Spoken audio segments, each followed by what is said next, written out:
Ah, my dear, let me take you back, deep into the depths of the Arabian Sea, where secrets of ancient times lie, untouched by the sands of history.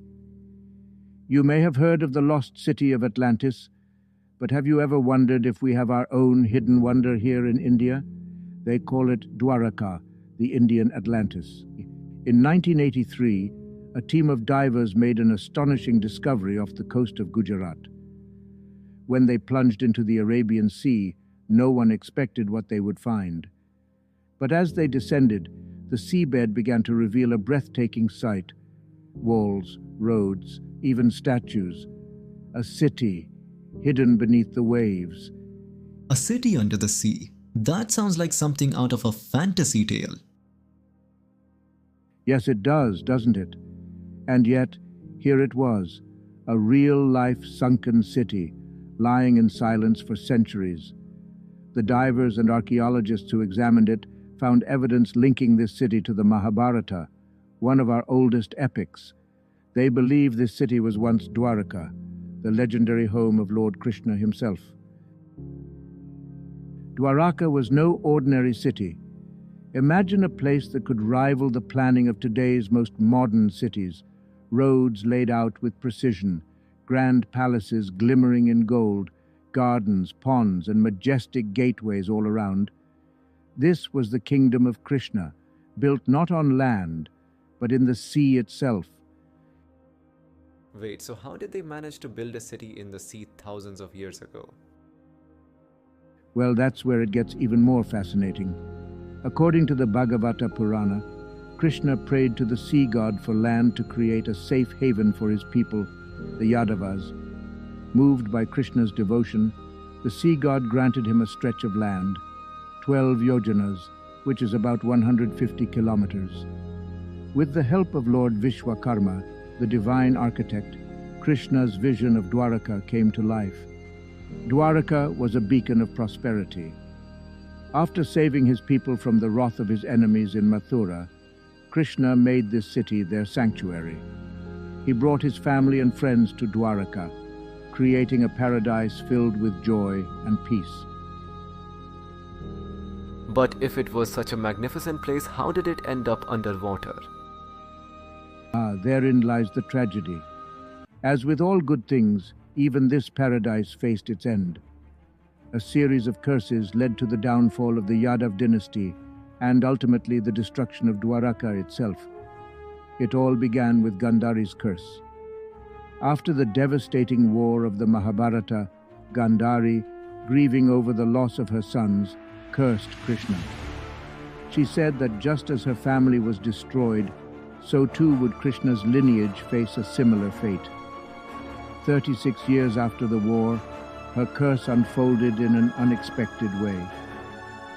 What happened, Grandpa? One day, Krishna's sons and other young Yadavs played a prank on some visiting sages. They disguised one of them as a pregnant woman and asked the sages to predict the gender of her child. Angered by the prank, the sages cursed that the woman would give birth to an iron pestle that would destroy the Yadava clan. When they discovered the iron pestle, King Ugrasen, Krishna's grandfather, ordered it to be broken and thrown into the sea. But fate had a way of fulfilling the prophecy. The pieces of the pestle washed ashore, and soon after, Krishna's sons and the Yadavs began to fight amongst themselves. This simple fight escalated into an all-out battle, leading to the destruction of the entire Yadava dynasty. So Dwaraka fell because of Gandhari's curse. Indeed. But there's more. When Krishna saw his beloved city in chaos, he walked away to meditate under a peepal tree. In a twist of fate, a hunter, mistaking Krishna's resting figure for a deer, shot an arrow that took his life. With Krishna's passing, Dwaraka's time on earth was over. Arjuna arrived and, as promised, helped evacuate the remaining women and children. And then, almost as if nature itself mourned Krishna's departure, the sea rose and swallowed Dwaraka whole. For centuries, Dwaraka was considered a myth, a mere legend. But discoveries in the 20th century began to change everything. In 1963, the first underwater explorations near Beit Dwaraka brought back artifacts, tools, pottery, even structures that hinted at an ancient civilization. So they really did find evidence of Dwaraka? Yes, but the real breakthrough came in the 1980s when a marine archaeologist, Dr. S.R. Rao, led extensive dives around Dwaraka. His team uncovered remnants of city walls, sculptures, and an advanced irrigation system, all submerged deep below the sea. They used carbon dating and found these structures were from the Mahabharata period, and they discovered the area spanned roughly 12 yojanas, just as described in the Bhagavata Purana. Interestingly, they also found a large number of ancient anchors, suggesting that Dwaraka was once a bustling port, connecting India to other lands. This city wasn't just legendary, it played a significant role in ancient trade. That's incredible, Grandpa. So does this mean Dwaraka really was Krishna's city? It's hard to say for sure.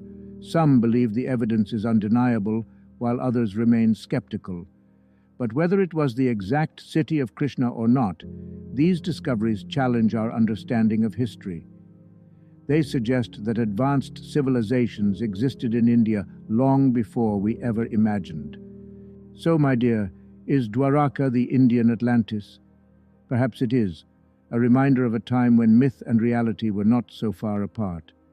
A city created by divine forces, destroyed by fate, and now lost to the sea, yet still lingering in our minds, inspiring us to wonder. Perhaps Dwaraka's story is not about proving history, but about preserving faith, memory, and the mysteries of our world. Thank you, Grandpa. You always leave me with more questions than answers. I think I'll have to visit Dwaraka someday. And I'll be here to tell you all the stories that come with it. Until then, remember, some mysteries are best left just as mysteries. If you enjoyed this journey into the past, like and share the video, and let us know in the comments what other mysteries would you like us to explore. Until next time, my dear friends, stay curious and always seek the meaning behind the myth.